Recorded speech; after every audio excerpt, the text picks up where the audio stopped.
which is very important, from the King of France.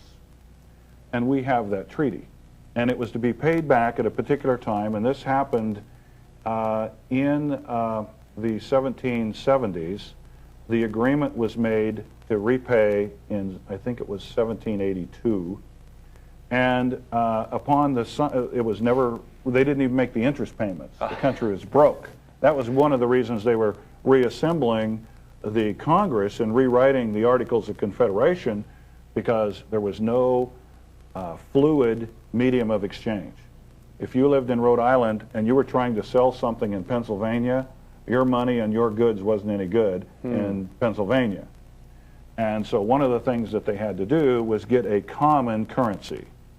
And if there wasn't anything else that they had to do, it was that. And so that is the beginning, if you will, of the Continental Congress and the Constitution of the United States. And if you think about that, in today's terms, that's all about commerce. Right.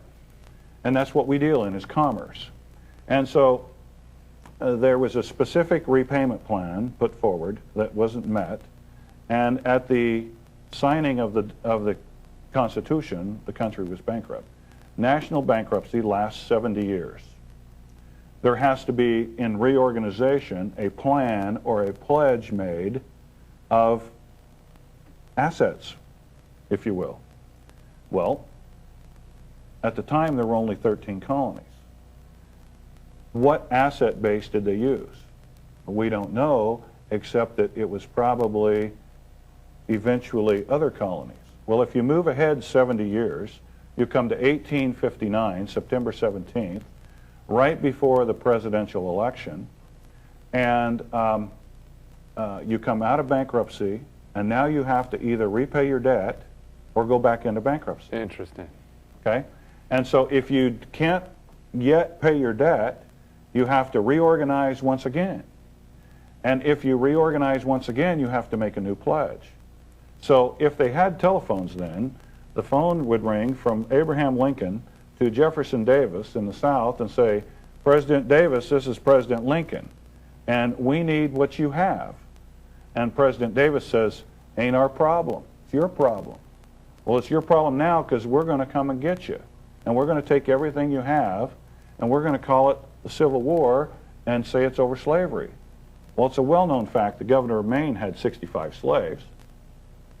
So it wasn't over slavery. It wasn't slavery. I mean, that's a nice history thing, but that's just another rewrite of history. But it was a commerce issue. It was commerce. It's always about money.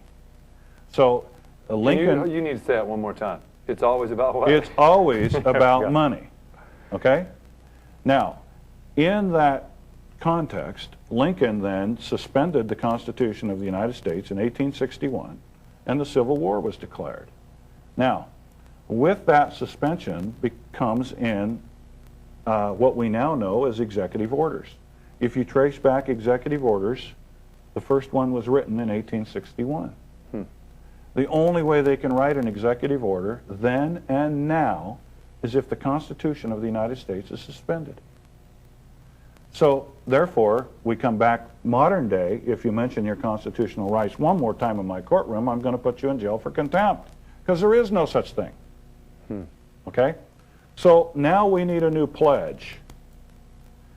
Lincoln, to his credit, figured it out, I believe, before the end of his term. And that's why he was killed. First thing he did was print greenbacks. And he was going to repudiate the debt and issue currency of the United States with no interest. Okay, that was his reorganization. Yeah. That was his reorganization plan. Okay, a bullet got in the way of that.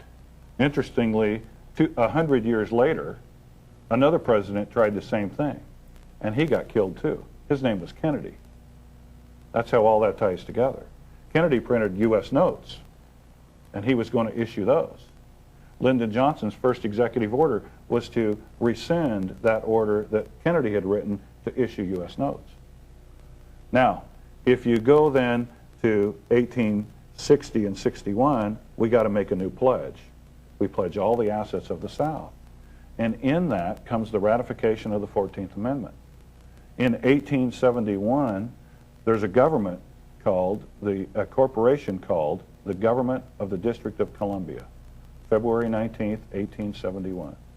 In 1878, the name of that corporation is changed to the United States. Now the 14th Amendment is here. The government of the United States, a corporation is in place, and all the districts, you all live in the District of Washington, Western Division. Did you know that? Yeah, it's amazing. I did know that, but that kind of terminology is totally foreign to us.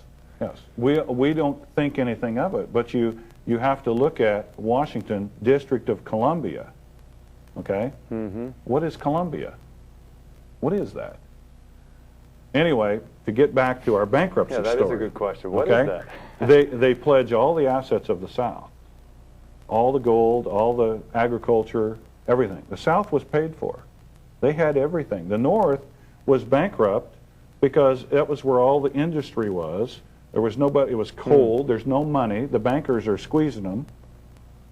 So you go into bankruptcy again, you pledge all the assets of the South, and now you jump forward to September 17th, 1929. 45 days before October 29th, 1929. When everybody knows what happens then, the stock market crashes. Roosevelt gets elected in 1932, and the first thing he does for the first approximately 100 days is rewrite everything in this country. He stacks the Supreme Court to back every decision he makes as constitutional, but there's a problem. There's got to be another pledge made because we're still in reorganization. Now, if they've pledged the South, and in 1929 they recaptured all the land because all the farmers went bankrupt, and the banks held all the paper, what is there left to pledge? The only thing left is the people.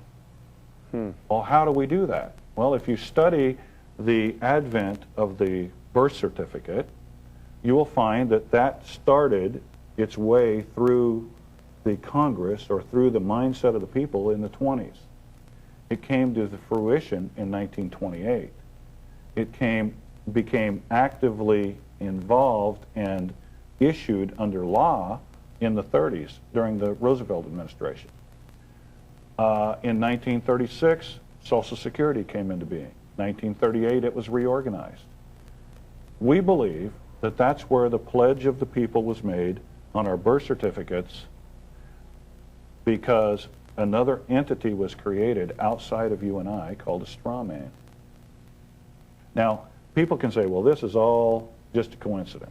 Well, I don't believe it's a coincidence. I believe in my heart that it's exactly what took place. Now, interestingly enough, so if you move forward another 70 years, and according to Scripture, a man is in bankruptcy for 7 years, a nation is in bankruptcy for 70 years, and you only get 3 terms, and then all your debts are forgiven in Jubilee. Now, September 17th, 1999, America came out of bankruptcy after 210 years of being in bankruptcy. Interestingly enough, gold coins reappear on the scene. That is amazing. There's a rumor out there that we're going to have a substance-backed banking system alongside the Federal Reserve System. Many people today believe that the Federal Reserve System is a government entity. It's totally a private bank. We like to visit the Federal Reserve website every once in a while, and there you can find out all about the creation of money out of thin air. They put it right out there for you to look at. Well, during the Y2K scare, yes, they just decided to create money. They created money, and they placed billions of dollars around the country in case there were runs on the banks. What's amazing to me is the average person you would talk to is like, oh, that's a good idea. They just made more money, and it was just this kind of idea that somehow money comes out. I mean, I almost think most people think that that's how money is, like pennies from heaven, just kind of pours down from heaven. Well, it pours down from the Federal Reserve. That's heaven. And we have another document, and I can't quote it off the top of my head, but I can come close. If that's heaven, unfortunately, who's God? I understand. Yeah. And now you're getting to the reality